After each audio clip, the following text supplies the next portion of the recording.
Hey everyone, I'm Dan Sege from Hydro Ottawa, and I'll be hosting the ThinkEnergy podcast. So here's today's big question. Are you looking to better understand the fast-changing world of energy? Join me every 2 weeks and get a unique perspective from industry leaders as we deep dive and discuss some of the coolest trends, emerging technologies, and latest innovations that drive the energy sector. So stay tuned as we explore some traditional and some quirky facets of this industry. This is the ThinkEnergy podcast. Hey everyone, welcome back to this special episode of the ThinkEnergy podcast. I'm thrilled you could join me for part 2 of our discussion about energy efficiency with Corey Diamond, the Executive Director of Efficiency Canada. In our last episode, part 1, we talked about the importance of energy efficiency on a country's economy and its global impact on the environment. So, on today's episode, we're going to bring energy efficiency down to brass tacks. We're going to sharpen our focus on the involvement and local impact for a community and for business and homeowners. So, what does that look like?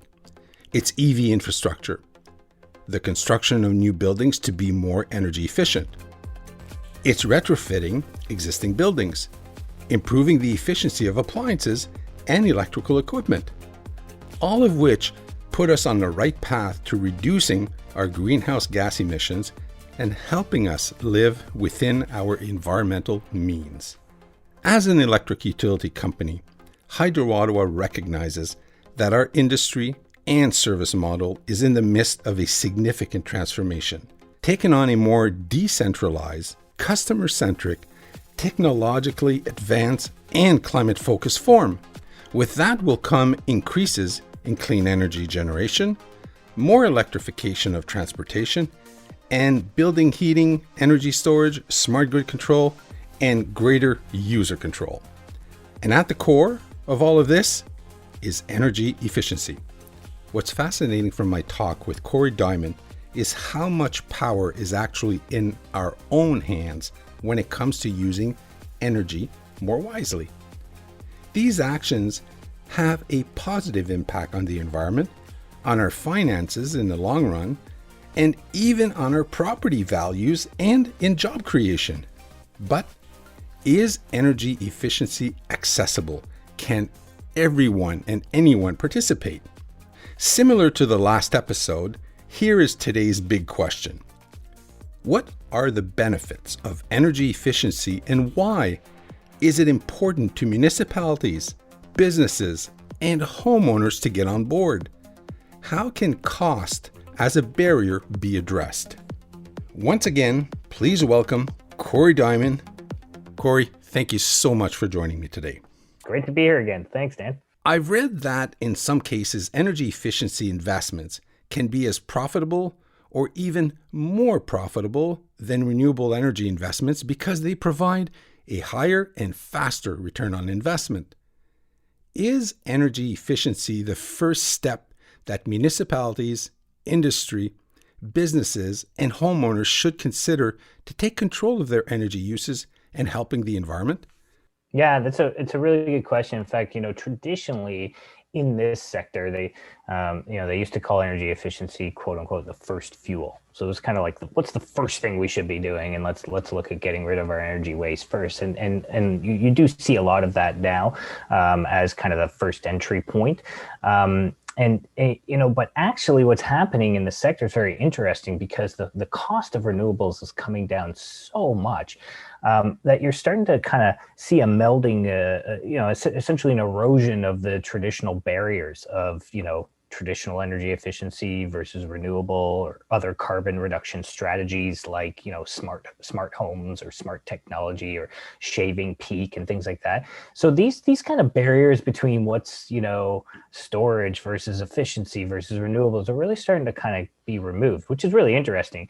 It's also interesting because some of the people who are doing the work can do it all. right? And so you don't have to call in an efficiency expert like an HVAC technician and then call in a renewables person. A lot of that's kind of changing, and these businesses are figuring out how to provide kind of a one stop on all of it.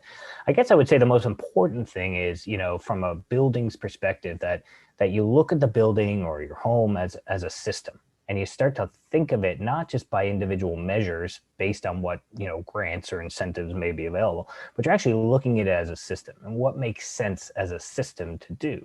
And so it may not make sense to put in such a large mechanical system if you've tackled things like the insulation or the windows and things like that. As far as how it fits in with other things, our friends at the Atmospheric Fund in Toronto, they did a significant deep retrofits of large apartment buildings. And they found actually the one thing that brought down the ROI so much that enabled the investment in some of the larger mechanical systems, or the more kind of the deeper retrofits, was replacing toilets. And they actually went in and saved, because these old toilets were leaking so much. They saved so much money on toilets. They were able to install, the top of the line technology to heat the building in a low carbon way. So it's interesting, they didn't go in it just trying to find money or try to kind of force in a solution. They kind of looked at it holistically. And because of that, they were able to find the savings to cover the cost of some of the larger ticket items. Based on the research Efficiency Canada has done across the country and in other parts of the world, what would you say are some of the grassroots initiatives or community initiatives that have helped advance energy efficiency and municipal climate action plans? Well, I can tell, a little bit about our model. We set out from the beginning, not only to kind of be a traditional kind of policy shop and making sure we're advancing the right solutions or analyzing the right policies, but we also wanted to be a bit of a grassroots organization that spent time organizing and mobilizing the sector. And on part one, I talked about, the fact that there's over 436,000 people in Canada that do this work. Well, up until very recently, most elected officials didn't know that, and didn't know or couldn't identify a constituent, someone in their constituency that was doing this work. So we do a lot of that kind of activity where we connect people to their local elected officials and coordinate meetings. We've done over 50 calls with MPs and local constituents. And it matters a lot. And it matters because, I can spew off all the stats I want on this podcast or in a meeting and things. People don't remember that stuff. What they remember are stories. And this, you're a podcast host, you get it. And, they remember stories. And so we really try and coach people on how to tell their story and making sure that those stories stick. And that's starting to work. And we're starting to kind of build out a broad-based political constituency. When we started, we had 0 people in our database. We have over 10,000 now, that we can turn on and say, what, we need you. If you want to see these types of policies, here's a very simple way for you to get in touch with your elected official and make that happen. But we're not the only ones doing that. I have heard anecdotally that the youth climate groups are doing amazing work and mobilizing at the local level. The town of Whitby, just east of where I am in Toronto, just passed a green development standard, and that the youth climate folks were right in there, engaged in the process, pushing for this. And it's really great to see, see the passion that is coming from younger folks who get this stuff and pushing our elected officials to make it happen. So that gives us some inspiration as well. As I'm sure you're aware, the City of Ottawa has a plan to achieve net zero emissions by 2050 with an initiative called Energy Evolution. Energy efficiency for both commercial and residential buildings is one of the key strategies to achieving this goal. Looking at our local context, how can we tackle energy efficiency in the fastest, most cost-effective way? So I looked up the plan and I was reminded of what the impact is of the built environment in Ottawa. It's very similar to other cities, but 37% of greenhouse gas emissions reductions in Ottawa are going to come from buildings. So that's a heavy lift.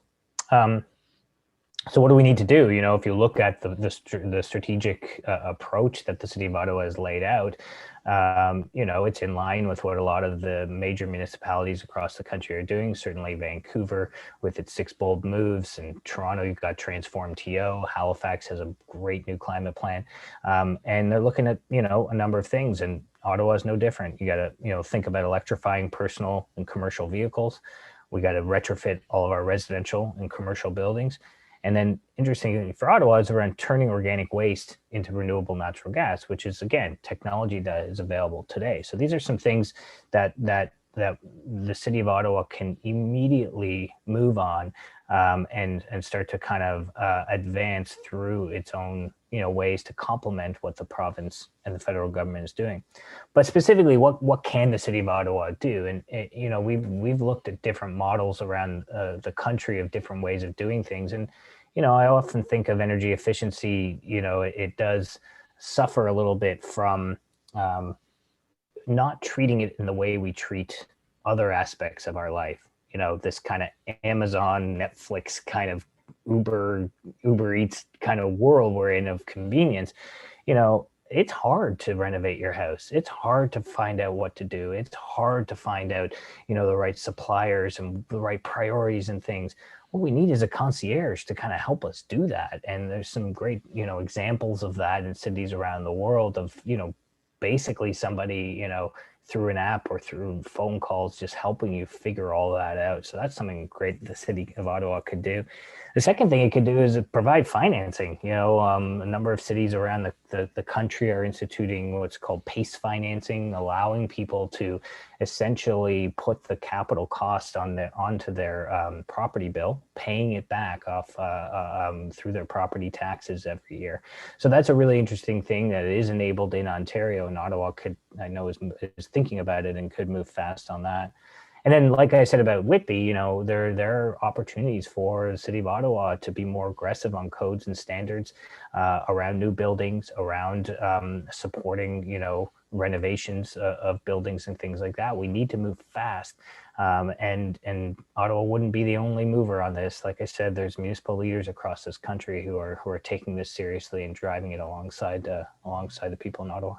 What are your thoughts on the fact that every decarbonization strategy assigns a major role to energy efficiency and also places an even greater emphasis on electrifying buildings and vehicles? Well, it's no surprise to me. I've been doing this 18 years, so I've been finally people are getting it. But it's kind of one of those things where I think energy efficiency and these kinds of things are starting to complement, or essentially are becoming the engine, for lack of a better metaphor, behind this great policy ambition. The world is moving towards a net zero emissions economy. This is going to be a part of us getting there, and efficiency is estimated to contribute about 44 megatons of Canada's climate commitments. That's going to overwhelmingly come in cities and in provinces and in federal policies where you're going to, you can turn those levers. And also, the way I think about efficiency too is, I may have mentioned this in the last, in part one, but, energy efficiency makes every other carbon reduction strategy easier and better. One example is just south of us in New York State. They have a renewable portfolio standard where they're saying, successive, sets of years, we're going to continue to ratchet up the amount of renewables that are providing energy to people in New York. Well, it's much easier to do all of that if you're getting rid of the energy waste first. So you don't have to build as much infrastructure through panels and windmills and storage if you're using just less first. So there's a really nice tie-in and a really strategic approach to be as aggressive as possible on efficiency to not only help out, obviously customers, but to help out on this renewable portfolio standard, and they kind of work together. So we're seeing a lot more of that, and that's probably why you're seeing efficiency central to decarbonization strategies. It's one of the safest bets out there. Corey, your team at Efficiency Canada has done a lot of work to quantify the social, economic, and environmental benefits of energy efficiency. Can you talk about those benefits in a local context, like Ottawa, for instance? I could spew more stats, but I'm not going to because I like to tell stories, and I want, we tell a lot of stories. And so, if you think about it in the context of Ottawa, we look at people like Andy Coburn, who's works at he's the director of education and training at the North American Insulation Manufacturers Association. He's also president of the Home Builders Association in Lanark and Leeds. And Andy's Andy. He's a Red Seal general carpenter. He's a certified passive house consultant. He comes from this great background of understanding kind of, the built environment with a passion for like construction. And, he was in commercial radio, he's done marketing and trades and he's teaching, and he's worked with a lot of nonprofits. So he's just kind of a really interesting guy. And you meet someone like Andy and you kind of, you bask in his passion and kind of his glow for this type of work. And there's so many of those people around the country. We call it Our Human Energy. That's the title for our campaign around that. And Andy's a perfect example of that. And I bet you there's dozens more people like Andy in the Ottawa area that are doing this every day, 8, 10, 12 hours a day, driving this and then volunteering at night to try and like push another agenda. And so that's the benefit, right? That's the local context in Ottawa, is just, people like Andy Coburn. Let's tackle human behavior. From EV adoption to performing energy upgrades to people using public transportation, research has shown that 30% of potential energy savings is lost due to a variety of social, cultural, and economic factors. How do we address these barriers so everyone can participate and help our economy be more energy efficient? Yeah, it's a really good question. So let's start with the people who have the means first. I was reflecting with my daughter during the Super Bowl. We were watching some of the commercials, and there was a real kind of juxtaposition between the types of ads that you're seeing from government related to COVID versus, let's say, you're seeing from, Questrade. And Questrade is like kind of an online investment app. And the COVID ads, are typical ads that we would see around, essentially scaring us about the current situation. It is an extremely scary situation, but almost like using fear as a way to kind of, try and get people to behave in a certain way. The Questrade ads were all about what your friends are doing and what your neighbors are doing and what reviews you're reading online. And it was really interesting, the language they were using around not you should go onto this app and save money, but all my friends are doing it. And that is, why you should do it too. And so people get information from their peers. They get information from their friends. They get information from social norms. These are the kinds of things that affect our behavior. And the more that we can tap into that element of our brain, the more that we can see, these kinds of energy behaviors and upgrades and things happen because they become social norms. So that's interesting. And that's kind of what gets us to tipping points. So that's for the part of the population that, upper middle class and kind of, who have the means. And that's I think where you tap in. But a large part of the population, it's difficult to participate in climate mitigation. A lot of people in this world find it very difficult just to get by. And now you're asking them to carry an even more of a burden. And so there are lots of different ways to make that happen. There's some great examples across the country of organizations that are supporting those that have less means to participate in this transition.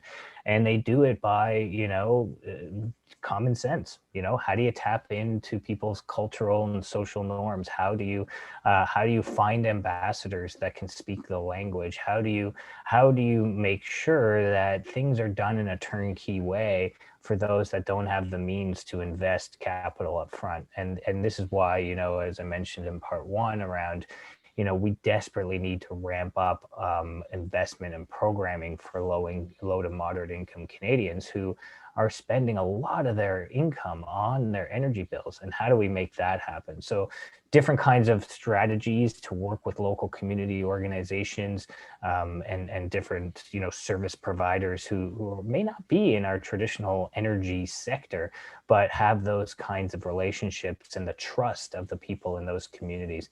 And that's how you do it. That's how you kind of tap into to those communities and make that work. And we're really kind of looking forward to kind of ramping that up this year as part of our advocacy work. Hydro Ottawa has been providing customers access to conservation expertise while promoting, designing, and delivering energy efficiency programs since 2005. This focus on energy efficiency has enhanced customer value while delivering important benefits to the electricity system. What do you think is the most important role local utilities can play moving forward in helping customers take full advantage of energy efficiency? Yeah, it's a good question. And utilities across the country have something going for them, and that's authority. You are coming from a place of authority. And so the information you provide is meaningful to people, and it's stable. It's a stable institution in this country, and people get information and they can definitely trust it. So I would spend as much time as possible, maximizing that level of trust. The other thing is energy efficiency's come a long way in how we communicate it. And it used to always just be about, save energy, save money.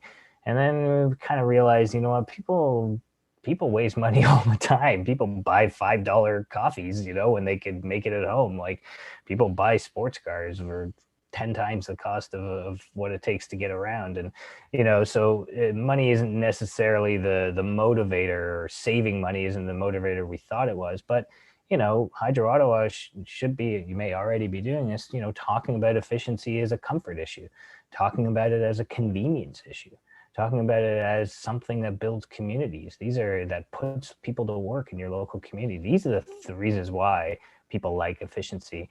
And yeah, let's save a bit of money as well, but it's typically not the primary kind of motivator. And these other kinds of things can be exploited or tapped into. And so you can make sure that you're maximizing the programs that you have.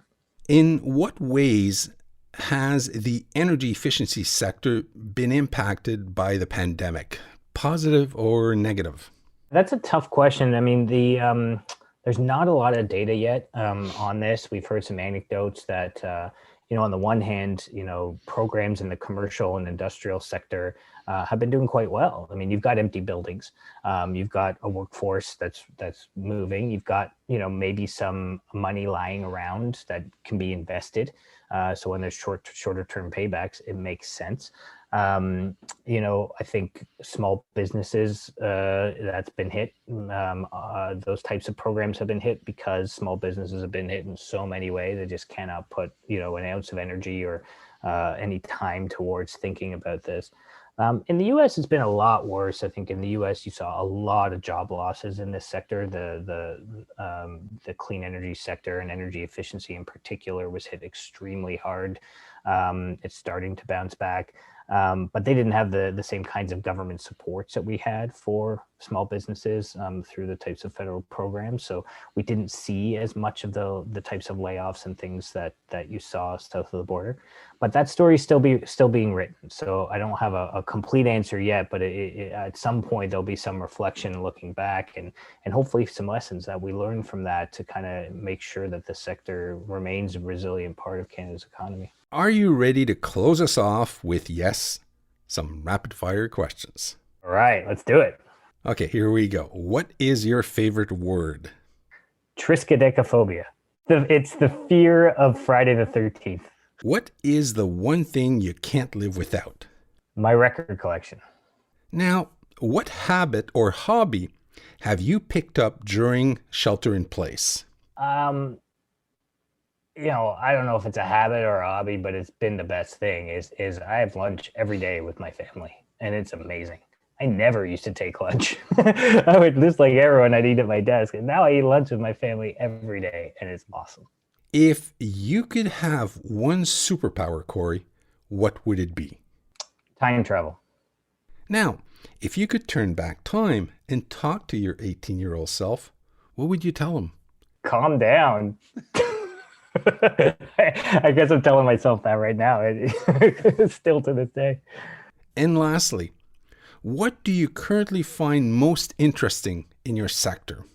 It's got to be the people. I mean, we're all humans on this planet, and the people we interact with every day are the best. And it's just a joy to work with the people I work with at Efficiency Canada. Our team is amazing. If anybody out there has had any interaction, you would probably agree. But just the external stakeholders, the people in the sector, everywhere, it's just such good, well-meaning people trying to change the world, and it's an honor to work with them. Okay, well, Corey, we've reached the end of another episode of the ThinkEnergy podcast. I truly hope you had a lot of fun, and thank you for joining me today. Cheers. I did. Yeah, it was really cool. I hope people enjoyed listening to it. And thank you. You're a great host. Thank you for joining us today. I truly hope you enjoyed this episode of the ThinkEnergy podcast. For past episodes, make sure you visit our website, hydroottawa.com/podcast. Lastly, if you found value in this podcast, be sure to subscribe. Anyway, this podcast is a wrap. Cheers, everyone.